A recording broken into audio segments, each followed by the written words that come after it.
On va décortiquer un paradoxe aujourd'hui.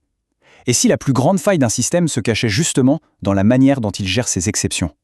C'est ce qu'on appelle le paradoxe de l'exception. Alors pour commencer, imaginez un groupe de personnes. Un groupe très spécifique qui ne représente que 3% de la population au sein du réseau de la santé. On les appelle les exceptionnels. C'est un tout petit groupe, hein. Mais attention, ce tout petit groupe de 3%, il consomme à lui seul la moitié, oui, 50% de toutes les ressources du système. C'est énorme! Logiquement, on pourrait se dire, avec 50% des ressources, leurs besoins doivent être plus que comblés, non? Eh bien en fait, pas du tout. Leurs besoins fondamentaux ne sont tout simplement pas satisfaits. Et c'est ça le cœur du paradoxe qu'on va explorer ensemble. Alors voilà le plan de match. D'abord, on va définir clairement ce fameux paradoxe. Ensuite, on va chercher la faille dans le système. On verra qu'il y a un vrai double standard qui mène à des combats de plusieurs années. Et on terminera bien sûr en regardant du côté des solutions. Allez, on commence par le début. Qui sont précisément ces personnes qu'on appelle les exceptionnels? En fait, les exceptionnels, ce sont des personnes qui vivent avec une condition qui exige un soutien permanent, constant, 24 heures sur 24. Leur survie, littéralement, dépend de systèmes qui, malheureusement, n'ont souvent pas été pensés pour leurs besoins si uniques. Ok, maintenant qu'on sait de qui on parle, passons à la deuxième partie. Il est temps de mettre un nom sur cette injustice, et pas n'importe lequel, le terme officiel. Le voilà, ce nom, la discrimination systémique. D'après la définition de la Commission des droits de la personne, ce n'est pas juste un acte isolé, C'est un effet d'entraînement, la somme de préjugés, qui sont souvent inconscients, et de politiques qui ont été créées sans du tout penser à ce groupe précis. Le résultat, ces personnes se retrouvent exclues. Et quand on compare la définition officielle et la réalité vécue par les familles, c'est frappant. Tout concorde. La théorie parle de surreprésentation, dans la vraie vie, ces familles sont partout dans les processus d'appel. La théorie parle de préjugés. Sur le terrain, le personnel se justifie en parlant de la rigidité du système. Chaque point théorique est une souffrance bien réelle.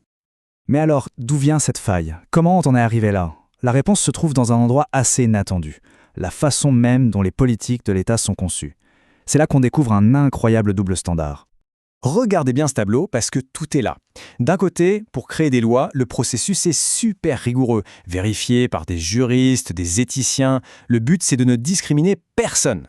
Mais de l'autre, pour les politiques administratives, c'est une autre histoire. Ça manque totalement de rigueur, c'est délégué à des subalternes et souvent c'est une réaction à un scandale médiatique pour sauver la face. C'est un véritable angle mort où la supervision des ministres est défaillante. Et ce processus à deux vitesses, qu'est-ce que ça crée? Ça crée une culture de la peur. La peur des élus de mal paraître nourrit la peur des fonctionnaires de prendre des décisions. Et le résultat de tout ça, une rigidité systémique, des murs là où il devrait y avoir des portes. On enchaîne avec notre 4e section. Maintenant qu'on a vu la théorie, voyons les conséquences bien concrètes. C'est quoi le coût humain de tout ça? Pour les familles, c'est un véritable parcours du combattant. Ça commence par un refus basé sur une interprétation rigide d'une règle. Ensuite, la famille est aspirée dans un labyrinthe de recours, de comités, d'appels qui durent en moyenne 5 ans. 5 ans. Pendant ce temps, on leur dit « on vous comprend, mais c'est la faute du système ». Et à la fin, après des années d'épuisement, on arrive souvent à une entente confidentielle, l'affaire est close. Mais le système, lui, n'a pas bougé d'un pouce. Et c'est là que l'ironie devient cruelle. Le système est si prévisible dans ses échecs que des avocats prennent ces causes gratuitement, pro bono, parce qu'ils savent très bien qu'ils vont obtenir un règlement à l'amiable. Le problème, c'est que chaque victoire individuelle, parce qu'elle est confidentielle, empêche de créer un précédent juridique qui pourrait, lui, forcer une vraie réforme pour tout le monde. Bon, le constat est assez lourd. Mais alors, comment on sort de ce cercle vicieux? Notre dernière section se tourne vers l'avenir, avec des pistes de solutions claires pour réformer tout ça. Les demandes sont fortes, mais elles sont limpides. Premièrement, on arrête tout. Un moratoire sur l'écriture de toutes les politiques et directives qui ne sont pas des lois. Deuxièmement, on fait le ménage. On révise systématiquement toutes les politiques qui existent déjà pour enlever les biais.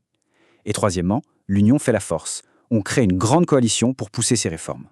Et attention, ces idées ne sortent pas de nulle part. En fait, elles sont complètement alignées avec les meilleures pratiques qu'on voit à l'échelle mondiale. Si on regarde ce que dit l'Organisation mondiale de la santé, par exemple, elle insiste sur le fait que les politiques de santé doivent être conçues avec les gens, avec les communautés, et pas seulement pour eux. Impliquer les patients, s'assurer que tout le monde est représenté, bref, la coélaboration, ce n'est pas une idée folle, c'est la norme mondiale vers laquelle il faut tendre. Au final, tout ça nous amène à la conclusion la plus importante. Garantir les droits des exceptionnels, ce n'est pas une question de faire une petite exception à la règle. Non, c'est une question de réformer la règle elle-même pour qu'elle devienne enfin juste et universelle pour de vrai. Et ça nous laisse avec une question qui est beaucoup plus large, une question fondamentale. Comment un État peut-il faire en sorte que ses processus administratifs viennent soutenir et non pas saboter les droits que ses propres lois sont censées protéger? C'est une question qui mérite qu'on y réfléchisse.